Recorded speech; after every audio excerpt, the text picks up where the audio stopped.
Project Monarch is probably the most infamous program that never officially existed. If you look around on the internet, you'll hear all kinds of wild stories. Kids programmed by the CIA, secret rituals, celebrities with hidden altars, even rumors about portals to other worlds.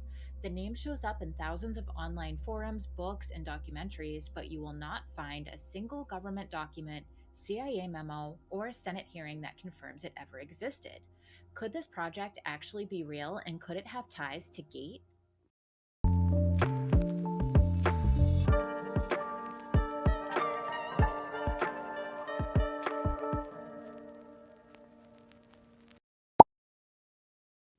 Hi, and welcome back to Wicked Mysterious. If this is your first time here, welcome. If not, welcome back, and thank you for your continued support. My name is Danny. This is my cat, who you could see a moment ago. She's awkwardly perched half on my lap, half on the chair. We explore all kinds of mysteries, from aliens to paranormal stories to unexplained phenomena.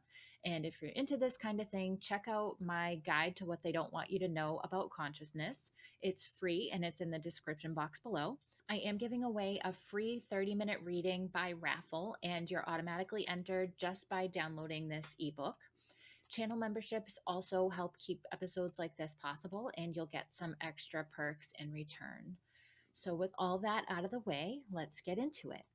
The idea of Project Monarch was planted by real mind control programs.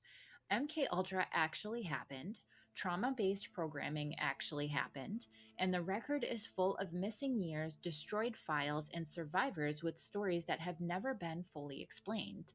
Monarch, for a lot of people, serves as a catch-all for all the holes in the official record. But what if Monarch was a real program?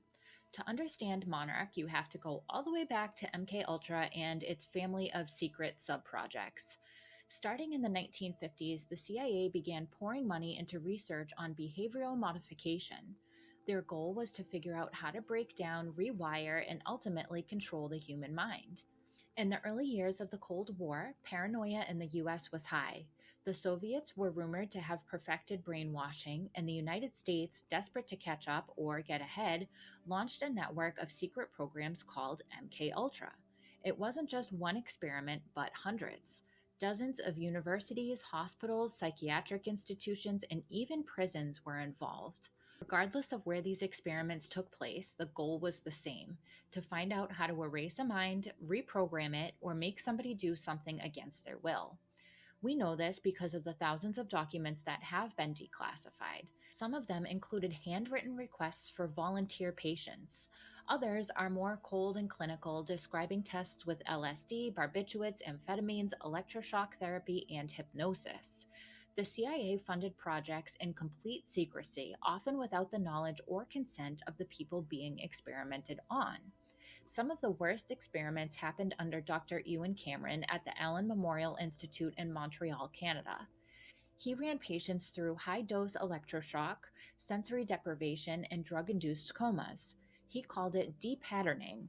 This was wiping a mind clean, and then he'd bombard them with thousands of hours of recorded messages to try to reprogram their thoughts. But when the project came under public scrutiny, the CIA destroyed most of the records, and that's not a rumor, that is fact confirmed in Senate testimony. So if there's no official mention of Project Monarch, where did it come from? If you go looking for the origins of this project, you won't find it in any FOIA releases or declassified reports with that name.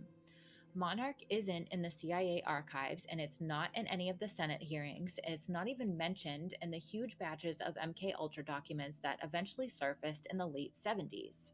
The idea of Project Monarch came from somewhere else, and understanding exactly where helps explain why it's become such a believable part of conspiracy culture. In the late 1970s, the United States was reeling from a series of government scandals: Watergate and the Pentagon Papers, and then MKUltra. And when the MKUltra revelations hit, proof the CIA had drugged and psychologically broke people in secret, even in hospitals and universities, the public was totally stunned, and then furious, and then they became obsessed.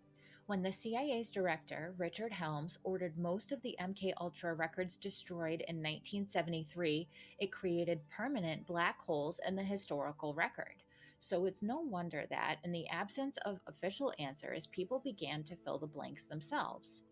In the 1980s and 90s, Satanic Panic was born. This was an era of a lot of allegations, daycare centers accused of ritual abuse, rumors of cults operating in secret, and the media eager to fan the flames for views. Some of these claims were proven and others weren't, but regardless, they left a mark on the public. The idea that there were dark networks working behind the scenes, preying on children, protected by secrecy and power. Because of this, stories of mind control and ritual flourished.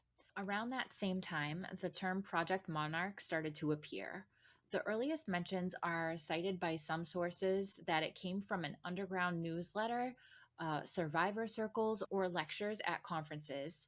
But two people did more than anyone else to shape and popularize this story. The first was Kathy O'Brien. Kathy O'Brien's 1995 book called Transformation of America, that's Transformation of America, is the starting point for the monarch legend in the mainstream, a lot of people believe.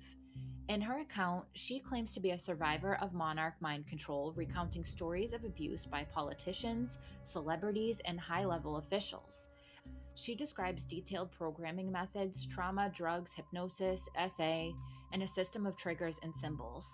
O'Brien says her programming began as a child and was coordinated by secret government handlers. Her book is almost like both an autobiography and an expose, and she claims to have been used for covert operations, courier missions, and exploitation.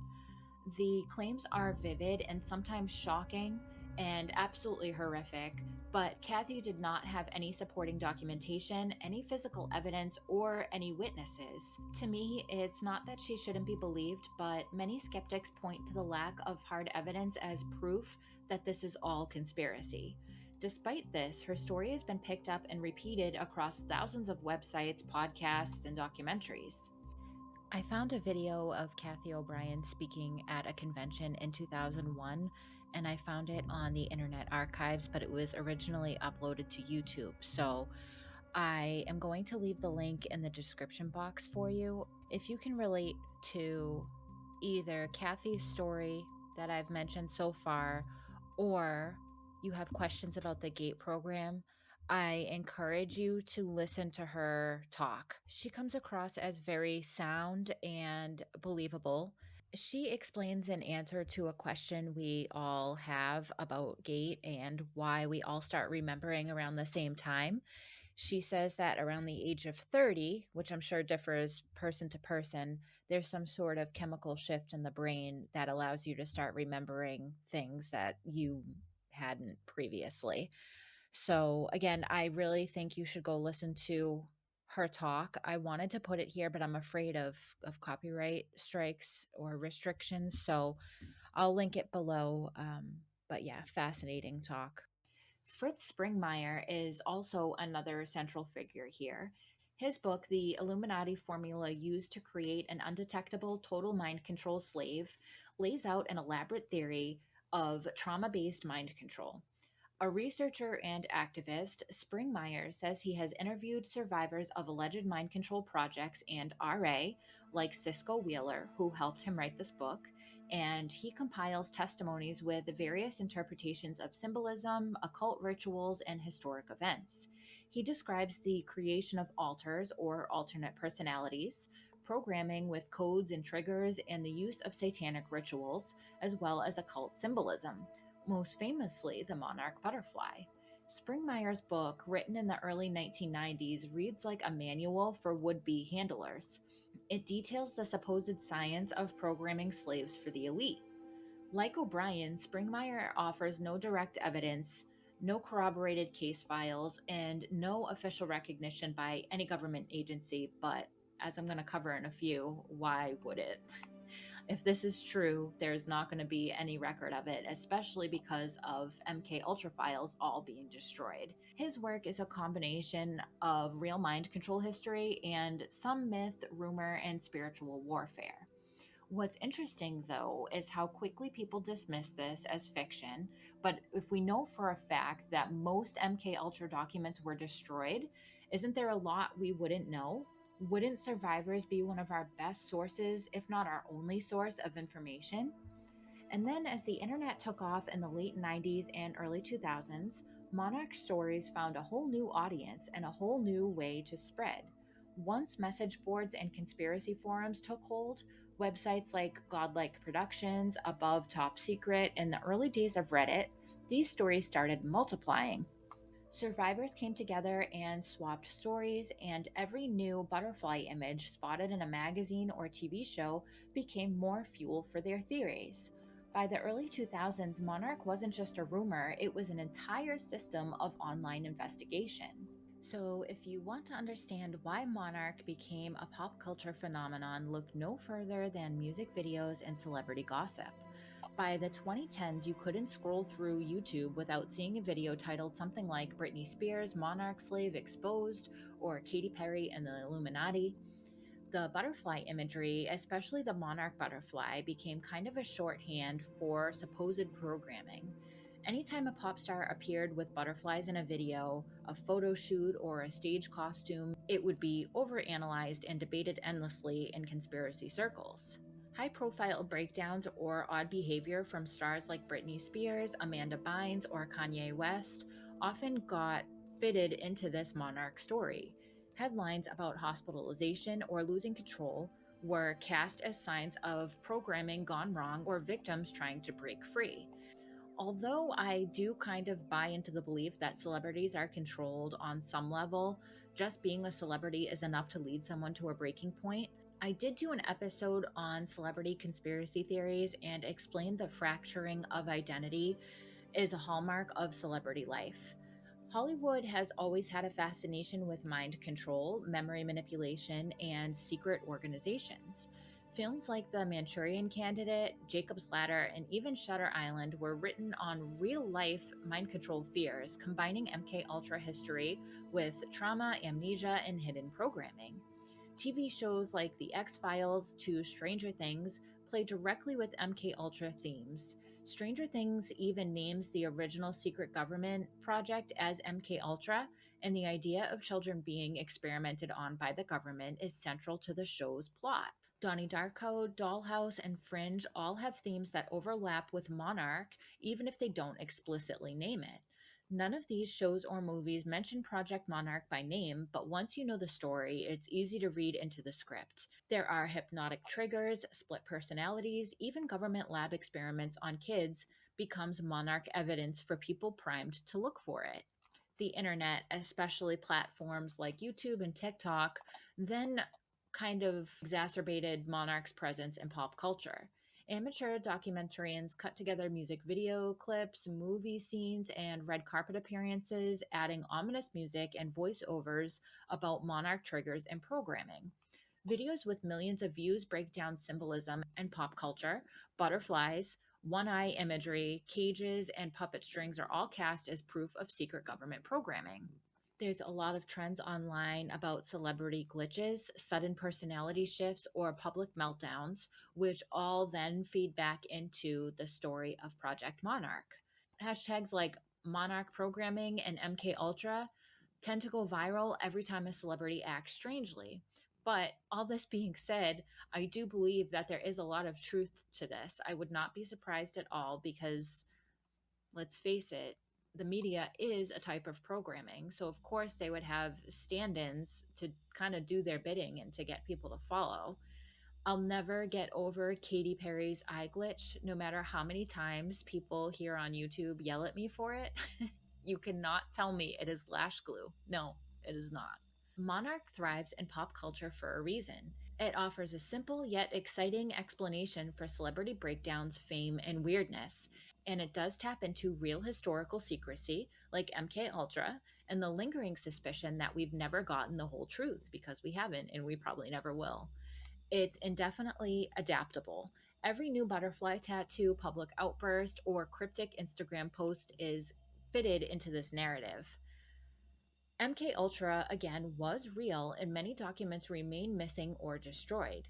This leaves open questions that we will never have documented proof of.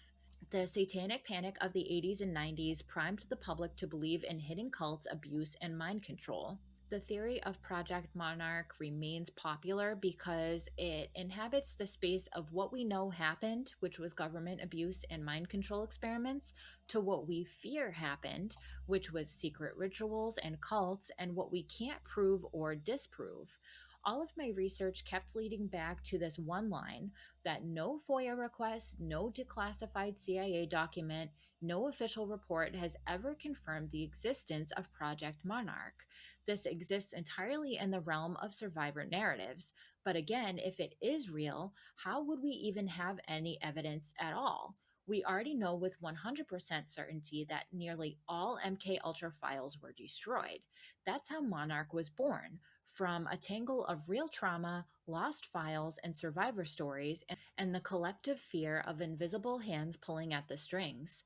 This is a modern myth built on the very real ruins of government secrecy and MK Ultra. So while I do believe firsthand accounts of this type of abuse, what's important is that when it comes to court or the government taking any kind of responsibility, there needs to be proof beyond just a memory or a story. That being said, again, I want to stress that I do believe that this happened and I do believe the survivor accounts. I'm just saying that when it comes to hard evidence, memory is not verifiable. So let's break down what actually was documented.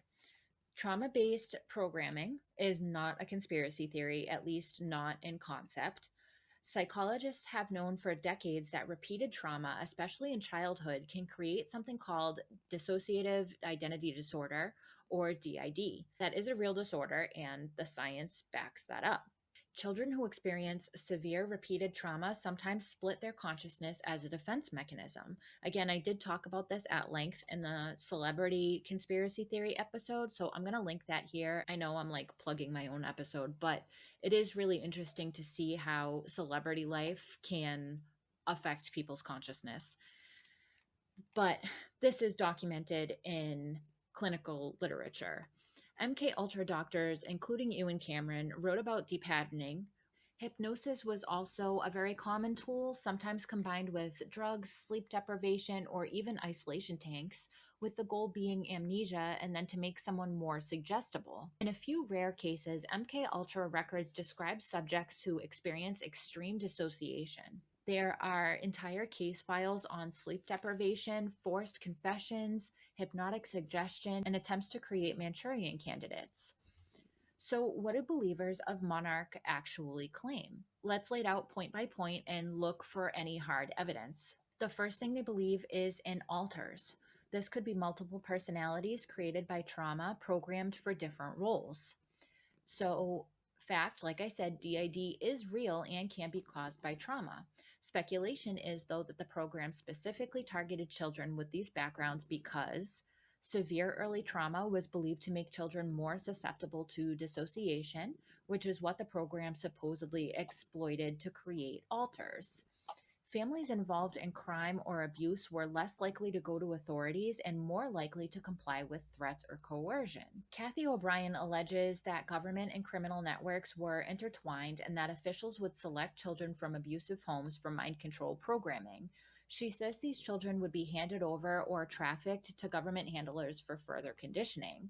She describes being sold into the Monarch program by her father and was supposedly caught in an FBI sting operation for producing things related to children. Rather than prosecute, authorities allegedly offered him immunity if he allowed her to be used for government projects. She claims that she was subjected to extreme trauma, hypnosis, and programming techniques, including SA, by well known politicians and government figures beginning in early childhood. And this was written decades before anything came out about Epstein. The second hallmark of Monarch is triggers and codes. So these could be colors, symbols, again, specifically butterflies, or phrases that activate specific personalities. In fact, MK Ultra experimented with hypnosis and post-hypnotic suggestion. O'Brien says specific colors were used as triggers to reinforce her programming. For example, the color red might signal violence or danger, while blue might trigger obedience or calmness. She claims that rooms, clothes, or even objects would be color coded to cue different mental states or responses. She often mentions the monarch butterfly as a key symbol. She claims it represents metamorphosis and transformation, themes that are supposedly central to monarch programming. Seeing a butterfly would supposedly reinforce her programming or signal her to dissociate. Other symbols she cites include pentagrams, occult imagery, mirrors, and spirals. She claims these were used in ritualistic settings or as cues for certain behaviors. Mirrors are said to reinforce disassociation, reflecting the idea of split personalities or multiple selves. O'Brien also describes the use of code words and specific phrases as triggers for programmed responses. These might be simple commands, even nursery rhymes, song lyrics, or strings of words only she and her handler understood. She claims that when a handler used the correct code word or phrase, it would activate a certain personality or file in her mind. For example, Twinkle Twinkle Little Star could supposedly prompt her into a trance, while another phrase might cue her to forget what had happened. She alleges that hand gestures, such as a specific way of snapping fingers or making a V shape, could serve as triggers. These would be used in public as subtle cues to direct her behavior, initiate memory blocks, or activate certain jobs or personalities. O'Brien claims certain objects like keys, stuffed animals, or pieces of jewelry could be anchored as triggers for specific programming. She also mentions animal imagery, especially the butterfly, but sometimes snakes, spiders, or birds, as having symbolic programming roles. She writes that certain numbers or dates were programmed into her memory to create confusion, trigger behaviors, or cause fear. 13 or other so called Illuminati numbers are often cited. In her words, the programming was layered, with triggers and symbols stacked on top of each other, so the effect could be tailored to whatever a handler wanted her to do. O'Brien's book is full of elaborate stories about handlers using color coded rooms, butterfly imagery, or code phrases in everyday life to control or silence her. The other book written on this topic, Transformation of America, says, quote, "The monarch butterfly is highly significant as it symbolized my transformation through trauma, what they called metamorphosis. Seeing that butterfly, whether on a piece of jewelry, a book, or a mural, would instantly remind me of my programming. I was taught to associate the color blue with safety and compliance and red with pain or danger. My mind would shift accordingly without me even realizing it. The handlers would use code phrases like, let's go for a ride in the big white van, to signal when I was to dissociate, obey, or forget what happened next. So there are claims that Monarch is tied to SRA or secret societies, but the fact is that there are no official records linking any government program to ritual or occult abuse. And this, a lot of people think, ties back to the allegations of satanic panic abuse in the 80s and 90s and were never substantiated in court. But I do want to point out the Presidio daycare scandal did actually happen, and Aquino, who was a military officer, was involved in that, and he was a known Satanist. So there are some verifiable ties. Kathy O'Brien goes on to say that her programming wasn't just clinical or psychological, it involved ritualistic ceremonies, occult symbols, and sometimes what she described as satanic practices. She writes about being forced to participate in rituals that included chanting, candlelight ceremonies, and the use of pentagrams, mirrors, and other occult imagery. She alleges that many of her abusers were members of secret societies or had connections to organizations she calls the Illuminati. These could have been high level Freemasons or unnamed political networks.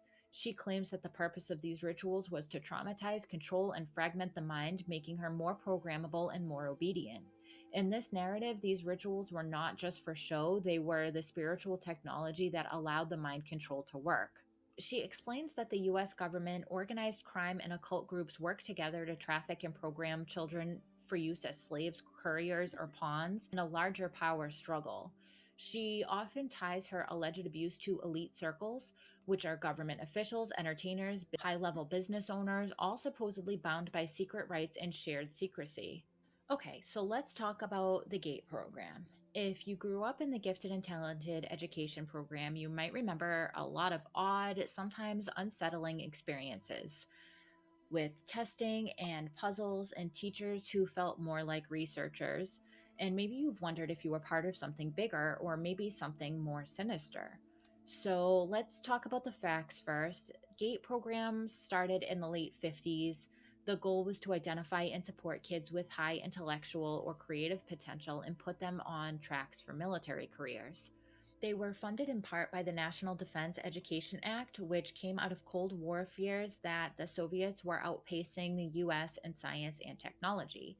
Testing was psychological and academic, and in some places it was experimental, even cutting edge. But there's no evidence of trauma based programming, mind control, or monarch style experiments in GATE. No official documents, court cases, or FOIA releases mention any connection between GATE and mind control projects. But what about the strange overlap between MKUltra, Monarch, and GATE? Some former GATE students recall being given special headphones or devices for listening tests, sound pattern recognition, or audio focus exercises. Many people link this to MK Ultra's documented use of hypnosis, white noise, or repetitive audio, like Dr. Ewan Cameron's psychic driving, to induce suggestibility or altered states. There is a lot of speculation that the gate audio equipment was used for covert hypnosis or programming, not just cognitive testing. Students described bizarre puzzles, pattern recognition, or abstract problem solving tests that didn't seem related to regular schoolwork. Others remember questions about ESP, precognition, or imagination exercises that now feel odd in hindsight. Some connect this to MK Ultra's interest in psychic abilities, remote viewing, telepathy, and ESP, as well as expanded consciousness. Multiple GATE alumni recall being taken out of regular classes, sometimes to special trailers, basements, or even off campus buildings for certain tests or enrichment activities. In the Monarch lore, isolation and unfamiliar environments are supposedly used to increase vulnerability to suggestion or trauma. The speculation is that these field trips or off site days were used for covert experiments or trauma based programming. Some say they were asked to take vision, hearing, or even taste and smell tests that were far beyond the usual nurse's office screenings. Rumors include being given odd liquids to drink, like the pink fluoride rinse in some gate programs, mysterious pills, or having their physical reactions measured. Theorists connect this to MK Ultra's documented use of drugs and chemical agents, or Monarch's focus on trauma and body based triggers. There are stories of extensive personal files being kept on GATE students and sometimes containing psychological profiles, family information, and even home visit notes. I will say that I wrote that there are stories of extensive files, but it's actually true, as I mentioned in a previous episode, when they used to joke in old TV shows. I think it was in like Doug or something. I remember them saying, "This is going on your permanent record," to scare Doug into whatever. Although he was kind of a paranoid kid anyway. But anyway, this is true. They do keep extensive personal files on children, and it includes any kind of defiance, any kind of behaviors, good or bad. Also, psychological, personality, and IQ testing, and that all gets sent to the federal government. You cannot opt out, you cannot opt your children out. It's pretty wild to think about. So that's not speculation, that part is true. So, the speculation about this, though, is that these files were not just used for educational purposes, but for tracking or monitoring children for potential mind control experiments.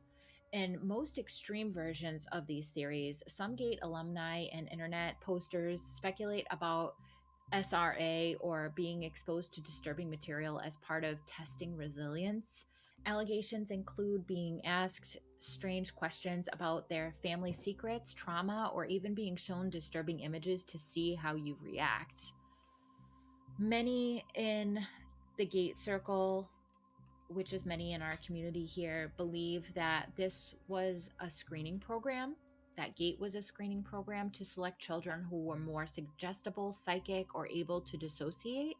Or maybe they were looking for children that did come from abusive households or had families in crime because they thought that they'd be more likely to get away with doing something to those children as opposed to children who were not abused or that did not have families involved in crime. There was an idea that the gifted status was actually about identifying children suitable for experimentation or further programming. There's an online thread about entire classes of gate kids remembering events like group hypnosis, missing time, or being shown spinning lights while teachers or parents have no records of it. Some say gate alumni have shared memories that don't match what adults remember, feeding suspicions of memory alteration or amnesia based programming. Some of these claims are rooted in the real secrecy of government programs like MKUltra, which did target children and also kept poor records, or the records were purposefully destroyed, as we know happened. Others think that this is about Project Monarch, symbols, colors, triggers, and trauma based techniques. And a lot of online forums and recovered memory narratives echo that satanic panic era. Once again, I do have to say that there is no verified documented evidence because the government destroyed it, and there's no documented evidence that gate was ever used for mind control, monarch programming, or covert psychological experimentation. But it would be hard to prove anyway because they won't even respond to my FOIA request. I'm still waiting for it. It's been like 4 months. So it's on my list of things to do to call them because you can't even check online through the CIA website. You have to call them. So there's that. Most of this is based on anecdotal memories, internet speculation, and survivor testimony, not official records. But that being said, the timing does overlap. Some university psychologists who consulted for MK Ultra also worked in educational research. There were government grants for both intelligence research and child development, and that's where the connections end officially, just that shared context. So, if you're wondering why these stories keep coming back, look at the history of secrecy and cover-ups. The CIA destroyed most of the MK Ultra files in 1973 on direct order of the director Richard Helms, and only a fraction of them survived by accident. Survivors of real MK Ultra abuse were dismissed and ignored for decades, and lawsuits on this dragged on for years. Many never got justice. Even today, nobody knows how many people were experimented on through MK Ultra, and the true scope of this program may never be known. So again, this isn't conspiracy, it's public record.